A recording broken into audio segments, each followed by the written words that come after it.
Ahora sí. Entonces vamos a tratar de ser un poco más auspiciosos, ¿cierto? No ser tan negativos con dicha situación. Bueno, ¿se acuerdan que durante todas estas clases nosotros hemos hablado de cómo en los 90, ¿cierto? Se propició una política de especialización acá en Chile. Y esta política de especialización en Chile, ¿cierto? De alguna forma hipotecó a la industria de la minera en Chile, ¿cierto? Vamos, que la economía depende en un 30-35% de lo que venda el cobre al resto del mundo. Por lo tanto, si al cobre le va mal, a todos los chilenos le va mal, a la educación le va mal, a la salud le va mal, a las viviendas le va mal, a todo el estado de bienestar que se ha construido a través de la minería le va mal. ¿Sí? Por lo tanto, al cobre no le puede ir mal. Pero ustedes tienen que recordar que la Tierra cuenta con recursos limitados. No todo es infinito en la Tierra y por lo tanto el cobre tampoco es infinito. Es por eso que, por ejemplo, muchas economías primermundistas, Estados Unidos, estoy hablando de Europa en general, estoy hablando de China, ¿cierto? Estoy hablando de Japón, todas estas economías ya tienen solucionados sus problemas de materias primas, ¿cierto? De agotamiento de materias primas, proyectándose a 30, 40 años en el futuro. Pero ¿cuál es el problema? Que el chileno no es como, mira, sabéis que la economía está bien ahora en este año, así que el próximo año ya vemos qué hacemos el próximo año. Ya como que cuando lleguemos a ese momento, ahí vemos qué hacemos. Eso es muy chileno, ¿eh? Yo creo que todos ustedes, y yo también, por supuesto, lo hemos vivido, ¿cierto? De hacer un trabajo al último minuto, etcétera, ¿ya? Entonces, eso es lo que hay que solucionar, proyectarse, ¿cierto? Dejar de depender de esta economía especializada, dejar de depender de este legado que nos dejó la política que se implementó en los años 90. Para esa época estaba bien, pero para esta época, con los problemas y desafíos que tenemos en el futuro, no está tan bien.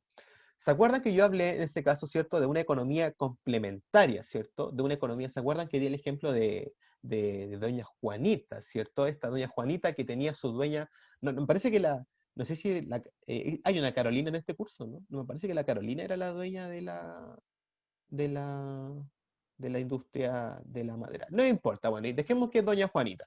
Entonces, doña Juanita, ¿cierto? Tiene una industria de las mueblerías. ¿Se acuerdan que yo di este ejemplo de la madera, ¿cierto? De que había una empresa que cortaba la madera, ¿cierto? Que había otra empresa que transportaba la madera, ¿cierto? Y después estaba doña Juanita, que era dueña de una mueblería, ¿cierto? Que hacía estos muebles. Y después venía AliExpress, venía Wish, venía Amazon, venía Falabella, venía Home Center, ¿cierto? Que eran estas grandes empresas que vendían, perdón, que estoy tomando agua con gas, venían estas empresas, ¿cierto? Que vendían los productos de Doña Juanita. Pero ¿qué pasa? ¿Sabe qué, Doña Juanita? AliExpress está vendiendo mucho de sus muebles, necesito que haga más. Entonces doña Juanita empezó a fabricar más muebles, contrató más trabajadores y empezó a fabricar más muebles. Entonces, gracias a eso, le pudo pagar más al tipo que transportaba la madera y al tipo al que le compraba la madera. Entonces, el tipo que transportaba la madera empezó a comprar más camiones y el tipo que cortaba la madera empezó a cortar más árboles como loco. Pero ¿qué pasó? Llegó un momento en el cual eh, la demanda de los muebles de doña Juanita se hizo tan grande que los árboles que estaban creciendo tenían que cortarlos incluso cuando todavía no eran adultos para satisfacer la demanda de los muebles de doña Juanita.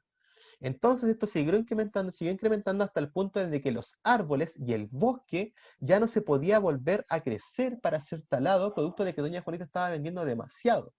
Sumado a eso, la gente que vivía en la ciudad de Doña Juanita se empezó a ver contaminada por todos los camiones que transportaba la madera. Por lo tanto, los efectos de los gases invernaderos, ¿cierto?, se hicieron gigantes y por lo tanto los alcaldes de este pueblo ficticio le dijeron a Doña Juanita, usted ya no puede seguir vendiendo más muebles, mire cómo tiene a la gente se está muriendo de problemas de respiración. Entonces, por lo tanto, Doña Juanita, por favor, pare con esta industria de los muebles.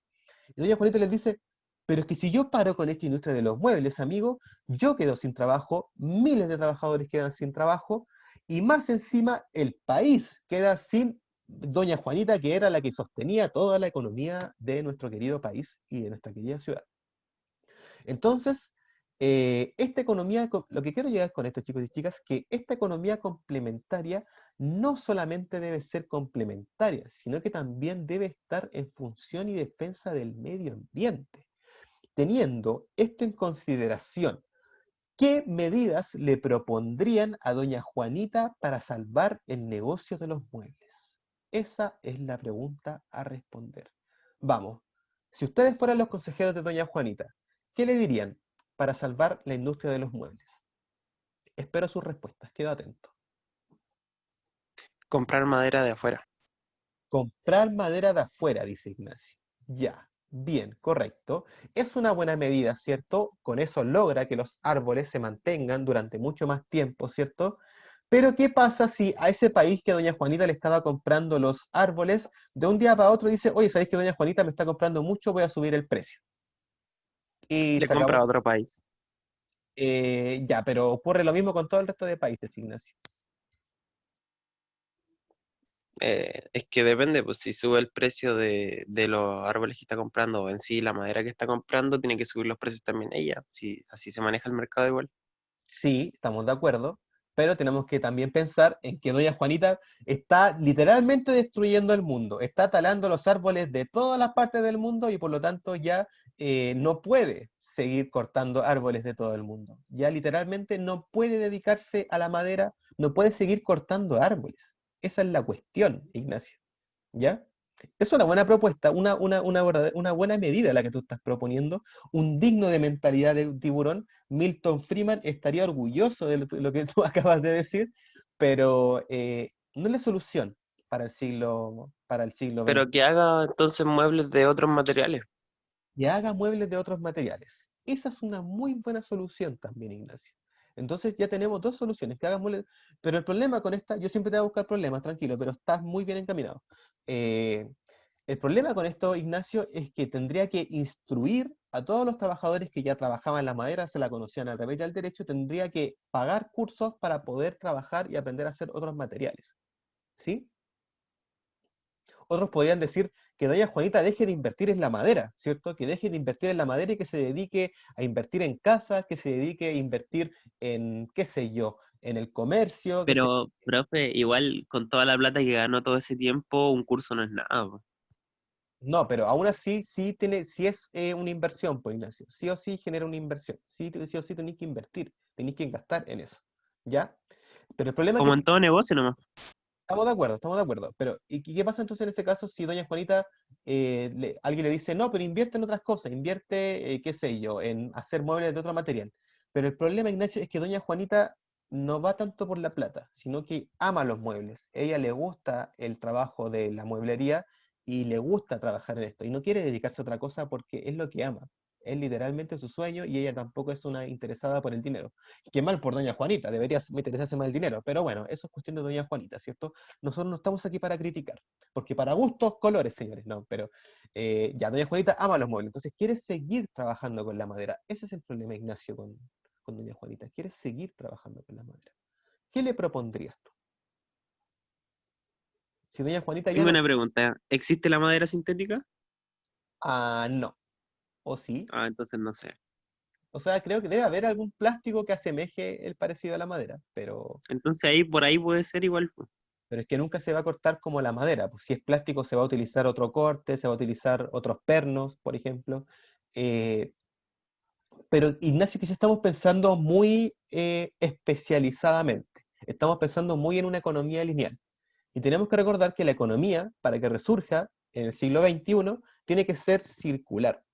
¿Ya? Yo creo que ese concepto de economía circular lo han escuchado muchas veces, pero ahora, hoy en día, es cuando más real se tiene que hacer. ¿Ya? Entonces, la solución sí podría ser que doña Juanita utilice otros materiales para hacer los muebles, pero además de eso, además de hacer que utilice otros materiales para hacer los muebles, ¿no sería bueno que todos los muebles que ya fabricó eh, los arreglara doña Juanita? Además de fabricar muebles, arregle los muebles y así como que de alguna forma upgradee los muebles de todos los pueblos y así deja de gastar madera y así la gente que trabajaba cortando los árboles encuentra otro trabajo que es reparar los muebles y así se deja y así los árboles crecen y así la contaminación global disminuye, las aguas bajan y toda la gente que vivía en el mar vuelve a vivir en la costa. ¿No sería mejor eso, Ignacio, quizás? Precisamente eso es lo que hay que hacer. Precisamente eso es lo que hay que lograr en este siglo XXI, que la gente deje esta filosofía de desechar todo lo que ya tiene, desechar, ah, mira, mi celular se le rompió la pantalla, adiós, tengo celular nuevo. No, reparar las cosas. Y esto es algo que todos los políticos, que todos los economistas y que todos los empresarios lo saben, pero también es difícil implementarlo, sobre todo en una sociedad tan consumista como la que vivimos en esta época, ¿sí? Pero ¿no sería mejor que en ese Es caso que, se... profe, Ujú, hay veces en las que, por ejemplo, supongamos que, un ejemplo súper básico, supongamos que yo tengo un iPhone 5 ujú, y, y no sé, se me cayó a la piscina, ujú. ejemplo. Y listo, lo voy a tomar como dice usted y lo quiero ir a reparar. Pero hay veces en las que la reparación sale más que comprar uno nuevo. Por eso a lo mejor no lo han hecho. Pero y en ese caso, ¿no será mejor dirigirse, por ejemplo, a Apple? ¿Cachai? Que Apple, que es la empresa que fabrica los iPhone, que ellos se dediquen a a reensamblar las piezas de ese iPhone. ¿No sería mejor que ellos mismos inviertan en esto? Y la verdad que lo están pensando. Por ejemplo, no sé, po, si sacan la actualización qué sé yo, la actualización 11.0 de iPhone y mi iPhone 5 ya no la aguanta, pero la carcasa de mi iPhone 5 sí podría conservar este procesador nuevo que tienen los iPhone 11, por ejemplo, sí le cabe. ¿Y cómo no le va a caber si cada día los celulares que van haciendo se van haciendo más planos? Por lo tanto, mi iPhone 5, que era mucho más gordito, por supuesto que le cae el procesador. Entonces, ahí la empresa tendría que literalmente simplemente cambiar el procesador y no comprar un celular nuevo, ¿sí? Esa es la gran cuestión, que para las empresas que fabrican las cosas les sale más rentable reutilizar los celulares. Pero en este momento, como tú muy bien dices, les sale más barato esta filosofía de comprarse uno nuevo. El problema, Ignacio, con esta filosofía es que el calentamiento global se presentó como un problema por los científicos en 1980. Y en esa época los índices de crecimiento de los efectos de gas invernadero ya eran alarmantes. Hoy en día, en el siglo XXI, esos índices que se presentaron en 1980 se han triplicado. O sea que si el agua incrementaba su nivel 1 metro por año, ahora lo está haciendo 3 metros por año. ¿Cachai? Y eso va a seguir aumentando por este mismo pensamiento. ¿Se entiende? Entonces, los políticos lo saben y lo van implementando de a poco, lo van implementando muy solapadamente porque todavía no es un problema que está en nuestra realidad. Es una burbuja que todavía no ha estallado y que la están pateando constantemente, pero va a llegar a un punto en el que va a llegar un pincho que va a hacer que todo esto explote. Por lo tanto, a lo que voy yo es que sí, la economía chilena para que crezca tiene que ser complementaria, como es el ejemplo de doña Juanita, ¿cierto? Que todos trabajaban y todos formaban parte de un todo. Pero aparte de ser complementaria, también tiene que ser circular para evitar que estos problemas nos lleguen, sobre todo a las generaciones más jóvenes, que son ustedes, ¿sí? Entonces, es importante igual tener todos estos factores en consideración, quizás no ahora, porque ustedes están en octavo, quizás todavía están muy chicos, pero por ejemplo, en cuarto medio, cuando estén decidiendo qué quieren estudiar, quizás deberían pensar, por ejemplo, en que como el cambio climático va a llegar sí o sí, la nutrición y los problemas de respiratorios van a incrementar. Por lo tanto, va a haber una demanda de trabajadores de la salud. Por lo tanto, quizás podrían dedicarse a la salud en el futuro para de alguna forma solventar este problema que se ha generado producto del incremento del cambio climático. ¿Se entiende Profe, vi un lo que video yo que quise decía pensar? que Ujú, si el consumo de agua que tenemos actualmente globalmente, ujú. como en 8 años más se nos va a acabar los recursos de agua. ¿Cachai? Entonces, de alguna forma, se deben o debemos trabajar en función de solucionar estos problemas. Como les digo, no lo estamos viendo en la actualidad y podemos aprovecharnos, podemos beneficiarnos, ¿cierto?, de que no se encuentran nuestros problemas en nuestra actualidad. Probablemente cuando todos estos problemas estallen, yo voy a estar viejito, yo voy a estar así como, ah, bueno, viví una buena vida, cambié mi iPhone cada 3 meses, ¿cierto? Me compraba ropa casi 2 meses, ¿cierto? Si yo nunca vi este problema. Pero no pienso que esa sea la forma correcta de pensar y de ver el mundo. Entonces, por eso trato de proyectárselos a ustedes. ¿Sí? Dicho esto, y también es lo mejor y es lo más rentable, porque de alguna forma se crean nuevos trabajos, se crean nuevos puestos de trabajo, y por supuesto que la industria de la tala de árboles no va a morir, nunca va a morir, siempre van a haber celulares nuevos, siempre van a haber cosas nuevas, pero también no sería importante de que estas cosas nuevas también se les sume la reutilización, por último, como una alternativa, ¿se entiende? Por último, como una alternativa para este problema, o sea, por lo menos que hoy en día sea una alternativa. Porque como les digo, si las cosas siguen así, más adelante no va a ser una alternativa, va a ser una obligación, ¿sí? Entonces, por lo tanto, es importante igual darse cuenta y asumir estos problemas y estas situaciones, ¿ya? Dicho esto, los dejo ahí para que la piensen, señores, para que, profe, me dejaste pensando, bueno, ahí para que la piensen. Y si se quieren obviar el problema, también están todo su derecho, pero espero que no sea así. Espero que sean más inteligentes que eso. Dicho esto, analicemos un gráfico que nos explica la situación nacional, ¿cierto? Profe, deje de preocuparse del mundo, déjele eso a la Greta Thunberg, déjele eso a la ONU. Vamos con Chile. Vamos directamente con los números chilenos, vamos directo con la economía chilena, ¿cierto? Que ya está bien que la economía tenga que ser circular, profe, pero para eso tenemos que ser un país primermundista, para recién preocuparnos por el medio ambiente, porque todavía tenemos que preocuparnos de que hay mucha gente viviendo sin casas, hay mucha gente que tiene empleos muy malos, muy mal remunerados, entonces tenemos que preocuparnos de eso primero, pues, profe, tenemos que preocuparnos de solucionar la pobreza acá en Chile antes de pensar en el mundo. Estamos de acuerdo, es correcto lo que tú estás diciendo. Así que, por lo mismo, veámoslo, solucionémoslo ahora. Bien, analicemos este cuadro que nos muestra a los ocupados por rama de actividad económica. Ojo que este cuadro les puede servir para el webquest que se encuentra al final de este PPT. Profe, Pueden ¿estamos tenerlo. en historia o en estadística? Estamos en historia, pero la última rama de historia de esta unidad, ¿cierto? Nos habla de economía, literalmente de pura economía. Así que yo tengo que instruirme también. Tengo que instruirme. Estoy pensando en hacer un curso de economía, porque hay hartos conceptos que no manejo muy bien. Obsolescencia, tabla de producción, productividad, ¿cómo se llama este otro? eh, Optimización, son conceptos que igual me interesan bastante y me gustaría manejarlos con claridad para poder explicárselos a ustedes. Dicho En esto, internet está todo, profe. por supuesto que está todo, pero también es necesario también a veces recibir la ayuda de alguien para poder analizar las cosas. Y también conversando se llega a Roma, que diría. Bien, entonces, ocupados por rama de actividad económica a nivel nacional, ¿cierto? Este cuadro nos muestra claramente, ¿cierto?, a los trabajadores que se dedican a cada cosa en diferentes partes, no, perdón, en diferentes rubros. Por ejemplo, un ocupado en la agricultura, los ocupados en la industria manufacturera, los ocupados en construcción, los ocupados en comercio, en enseñanza, etcétera, ¿cierto? Y nos muestra estos porcentajes en millones, en miles, perdón, nos muestra este porcentaje en miles. Y por lo tanto, también nos muestra después los porcentajes y la variación que tienen estos rubros. Es decir, por ejemplo, si la construcción, o por ejemplo, si la minería tiene 196.000 ocupados, ¿cierto? Tiene una variación del menos 35,72 ocupados. Esto quiere decir que la minería o la industria de la minería varía mucho o varía poco. Los trabajadores que trabajan acá, ¿varían mucho o varían poco? Según este cuadro.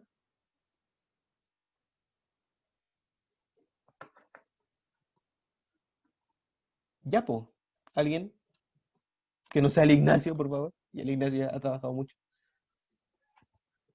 Oye, Ignacio, si queréis dar la respuesta también está en todo tu derecho, por supuesto. Estoy leseando. Ya, pues. La industria de la minera, ¿varía mucho o varía poco? Claramente, si está en signos negativos, nos está diciendo que varía muy poco la industria de la minería. Los trabajadores que se dedican a esto varían en un menos 35,72. Muy poco, ¿cierto? Benjamín me respondió poco. Correcto, ¿cierto? Y esto no tendrá que ver con lo que el profe ha dicho todas las clases, que es la especialización. ¿Tendrá que ver esto? ¿A qué industria había quedado hipotecada la economía chilena, producto de este sistema de especialización? La minería, el cobre, por lo tanto sí tiene que ver, ¿cierto? ¿Se acuerdan que la semana pasada, no, hace como 2 semanas, nosotros vimos la tasa de desempleados por región? ¿Cuáles eran las regiones que más desempleados tenían? ¿En qué parte? ¿En el norte, en el centro o en el sur se ocupaban más? ¿En qué parte había más desempleados? ¿En el norte, en el sur o en el centro de Chile? ¿Se acuerdan de eso? Vimos ese gráfico. No está en este PPT, está en el PPT de la semana pasada, de las semanas pasadas. Vamos a ver el chat. No, Benjamín, no era en el sur. De hecho, en el sur había mucho menos desempleados. Había, en la parte donde más desempleados había, era en el norte, específicamente en Coquimbo, ¿se acuerdan? Entonces, por lo tanto, esto también tiene que ver con esto, con que los trabajadores de la industria minera que se ubican en el norte del país no varían, debido a que ya están especializados. Porque, ¿qué pasaría si esta empresa que ha trabajado con los mismos trabajadores por 40 años, Codelco, por ejemplo, estoy inventando, hiciera una renovación de sus trabajadores? ¿Qué pasaría? Estos trabajadores tendrían que instruirse, tendrían que adaptarse, tendrían que conocer todas las técnicas que ya se tenía durante estos trabajadores que aplicaban la industria de 30 años. ¿Y qué va a pasar con la economía chilena si ingresa un grupo nuevo de trabajadores en la industria de la minería? Va a decaer, pues, si literalmente dependemos un 35% de la industria de la minera. Por lo tanto, si hacemos una renovación, esto va a ser bueno a largo plazo, pero a corto plazo va a ser muy perjudicial para la economía, ¿cierto? Porque como son todos trabajadores nuevos, aún están aprendiendo, aún se están desarrollando, aún están viendo cómo se hacen las cosas. Por lo tanto, esto va a ser un declive para la economía chilena, y si estamos hipotecados a la industria de la minería, no podemos arriesgar tanto, ¿se entiende? Porque si arriesgamos mucho en la industria de la minería, tenemos problemas en educación, tenemos problemas para pagar la salud, tenemos problemas para pagar las viviendas, tenemos problemas con el estado de bienestar. Y el estado de bienestar es un concepto que de alguna forma utilizan todos los países para dar una cierta armonía y una cierta cohesión a sus sociedades. ¿Ya? Si Ahora bien, sale un cobre sintético, Chile se va, pero a la B, nos vamos a la B. Sí, si sale un cobre sintético, nos vamos literalmente a la B. Así que igual eso también es importante, que ustedes también como jóvenes lo proyecten, ¿cierto? Y de alguna manera traten de solucionar estos problemas. ¿Le estoy dejando la responsabilidad a ustedes? Sí, literalmente le estoy dejando la responsabilidad a ustedes. No, pero se está conversando, ¿cierto? Lo estamos debatiendo. Bien, dicho esto, respondamos las preguntas que nos establecen. Mentira, no alcanzamos. Se acabó la clase del día de... Ah, no, estoy diciendo, perdón, todavía queda tiempo. Entonces, respondamos estas preguntas. ¿En qué actividades hay una mayor ocupación laboral? Ocupemos el top 3. ¿Quién encabeza el top 1? Vamos, respondan. ¿En qué actividades hay una mayor ocupación laboral? En la construcción, en la industria manufacturera, vamos a ver el chat, alguien respondió en el chat, en en, la enseñanza, en el comercio. La enseñanza también ocupa un puesto alto, veamos si está en el top 3. Comercio, ¿cierto? El comercio utiliza 1.544.000 trabajadores, es decir, bastante, ¿cierto? De hecho, le gana a todos con creces, pero la variación de estos trabajadores también es bastante grande. Eso quiere decir que si la variación del comercio es grande, ¿este es un trabajo difícil o un trabajo fácil? Si la variación de los trabajadores es alta, ¿es un trabajo que requiere mucha especialización o no? y de pensar que solamente están contando los que están como con papel y todo, porque igual los comerciantes de ambulantes, los que venden así sin papeles no los cuentan, pues entonces igual sería Claro, como no, y el comercio, mayor igual el número. exacto, entonces es aún más grande. Pero respondamos a mi pregunta, ¿el comercio es algo difícil o fácil de hacer debido a esta variación? No es algo muy difícil de hacer, ¿cierto? Por eso los trabajadores de este rubro van cambiando constantemente. Yo, por ejemplo, que trabajo en Falabella los fines de semana, lo veo esto constantemente. Veo siempre, por ejemplo, siempre en diciembre llega nueva gente. Llega nueva gente a trabajar en la temporada de Navidad, ¿cierto? Porque necesitamos más gente, porque mucha más gente va a comprar. Y por eso les digo yo también que sí, cuando ustedes quieren comprarse ropa nueva, cuando ustedes quieren comprarse todas esas cosas, piensen y pregúntense si de verdad lo necesitan, o podrían literalmente adornar su ropa para que se vea un poco mejor. Porque como les digo, tienen que empezar a pensar de esa forma, si queremos ayudar al planeta. Yo Bien, hago pero eso, o prefiero ir a comprar la ropa la feria. Y me parece muy bien, Martina. Y yo creo que debe hacer eso y debe tener una facha, pero 10 de 10. Te apuesto que sí. Así que muy bien, Martina. Te felicito por eso. Dicho esto, entonces, por lo tanto, es una industria. Ahora bien, que la industria tenga una movilidad constante para, eh, se puede prestar para irregularidades por parte de los contratantes, para los empresarios. Sí, cierto, puede ser que las horas de trabajo, vamos, que trabajar en un horario de mall es horrible, es literalmente una esclavitud laboral. Pero es la situación, ¿cierto? Es el comercio lo que más economía nos da en Chile. Y eso también se debe a que nosotros tenemos una sobrepoblación en Santiago, ¿cierto? También está conectado. Bien, vamos con el top 2. Benjamín ya me dio los 3 top, así que perfecto, vamos con lo que dice. Dice que el segundo top es la industria manufacturera. Correcto, ¿cierto? ¿Cuál es la industria manufacturera, chicos y chicas? ¿Qué es la manufactura?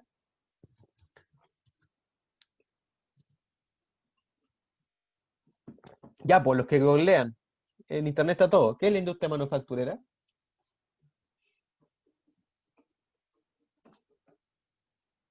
Bueno, uno podría pensar que la industria manufacturera es la creación de celulares, la creación de automóviles, la creación de piezas de computador.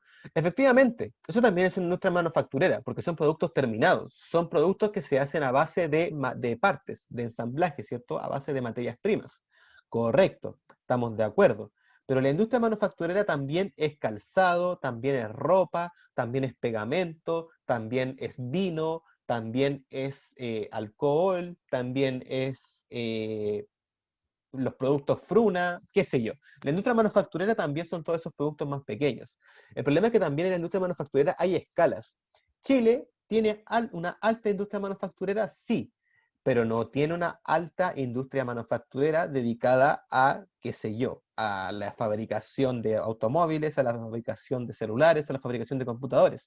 Que esos componentes económicos son los que más compiten a nivel global, ¿cierto? Son lo que las mejores economías proponen, ¿sí? Por lo tanto, sí, tenemos una industria manufacturera fuerte, pero es una industria manufacturera fuerte de bajo nivel, por así decirlo. Fabricamos pegamento, fabricamos café, no, porque el café es una materia prima, perdón. Fabricamos ropa, como decían, fabrican calzado, etcétera. Pero no es una industria muy fuerte, por así decirlo. Bien, vamos con el top 3, que dice el top 3 es la agricultura. ¿La agricultura alcanza el tercer lugar o no? 692.000. No, creo que el tercer lugar, Benjamín, te equivocaste, es la construcción. Bien, ahí después había colocado, perdón, Benjamín. Sí, es la construcción, ¿cierto? Y eso también se debe a la sobrepoblación que tenemos acá en Santiago, ¿cierto? Tenemos más del 50% de la población total del país, o creo que el 45% por ahí, pero es alta, ¿ya?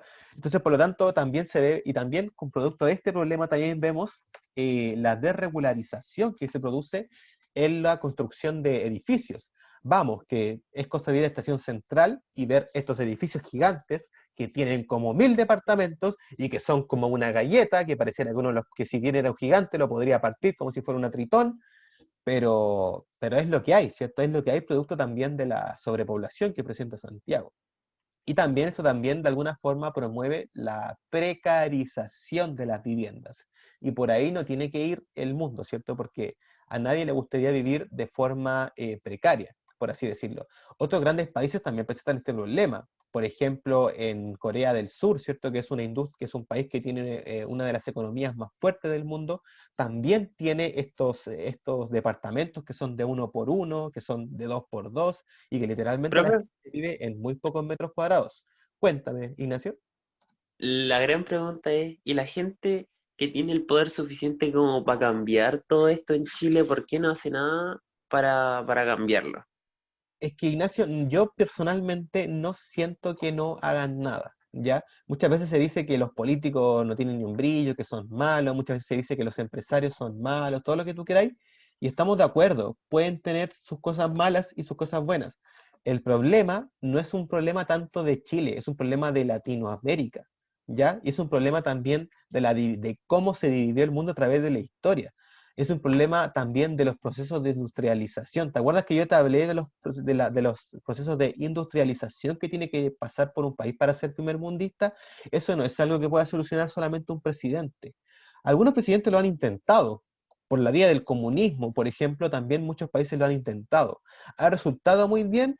No muy bien. Yo me atrevería a decir que Corea del Norte es el país que más bien ha implementado el comunismo en el mundo, y vamos, que literalmente Y eso, profe, que somos uno de los países más bien económicamente, porque primero estaba, si no me equivoco, Colombia. no, creo que Chile. eh, Pero creo que Colombia sí. Creo que Colombia también está súper bien económicamente en este momento. sí, po. Sí, lo Pero vi por la otra vez por Google y estábamos bien arriba. ¿Ah? no, y estamos bien. El problema, Ignacio, de esto es la desigualdad, la distribución de la riqueza que se produce en Chile, que de alguna forma llega todo para los empresarios debido a este modelo neoliberal que estamos en Chile, y después cuando llega todo ese dinero a los empresarios se empieza a caer como por goteo al resto de las capas sociales. ¿Se entiende? Pero el problema es que también si un empresario invirtiera si nos ponemos en los pies del empresario, ¿cierto? Bueno, soy millonario, no tengo ningún problema, pero no importa. Si nos ponemos en los pies del empresario, ¿cierto? Si yo invirtiera más dinero en cosas que no me van a tener una redistribución, ¿qué va a pasar con ese dinero? Se va a perder en un mar de gente. Por eso es que los inversionistas también tratan como de alguna forma de navegar en este mar de gente, ¿cierto? Navegar en qué es bueno Pero invertir. es que Qué es malo igual invertir. pueden hacer algo, porque, o Ujú. sea, Por supuesto que se pueden supongamos hacer cosas, pero no... que dicen que quieren poner, por ejemplo, quieren invertir su plata, pero si para la parte que está en la parte baja, o sea, Ujú, no la parte alta, sino la parte baja de donde no hay tanta plata, ujú, pueden, pueden hacer, por ejemplo, si dicen ya, no tienen tanta plata para comprar cosas, entonces pongamos productos en gran cantidad, pero que sean más baratos, porque van a comprar harto de eso, supongamos productos que valgan 1.000 pesos, 2.000 pesos, 5.000 pesos, van a ujú. comprar harto de eso, ya que está, entre comillas, barato, pero en harta cantidad, entonces piensan como solamente en invertir en cosas grandes, que tengan un gran precio, y no invierten tampoco en cosas que tengan menor precio, pero en gran cantidad. Mm, es que mira, yo creo que si pensamos como empresarios, yo creo que los tipos siempre van a como pensar en qué es lo que más dinero me va a dejar. ¿Sí? Como que yo, si fuera empresario, por supuesto que también siempre pensaría en cómo hacer que mi negocio sea más grande. ¿Se entiende? Sí, entonces, por lo tanto, Benjamín dice que no es la cantidad, sino que la rentabilidad. Exacto. Cantidad y rentabilidad también son exponencialmente recíprocos, ¿ya? Pero si yo fuera empresario, entonces siempre pensaría en cómo hacer que mi empresa gane más dinero, ¿ya? El problema que muchas veces hacer que mi empresa gane más dinero no implica que mis trabajadores ganen más dinero.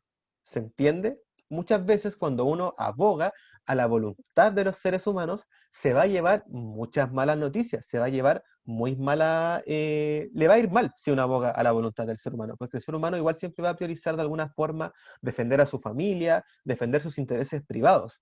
Por lo tanto, para que las cosas cambien, Ignacio, siempre se tiene que abogar a la política. Siempre los cambios tienen que ir desde la mano de la política. Que los políticos hagan bien su pega, que los políticos hagan cambios estructurales para que la economía beneficie a estos estratos que son más bajos.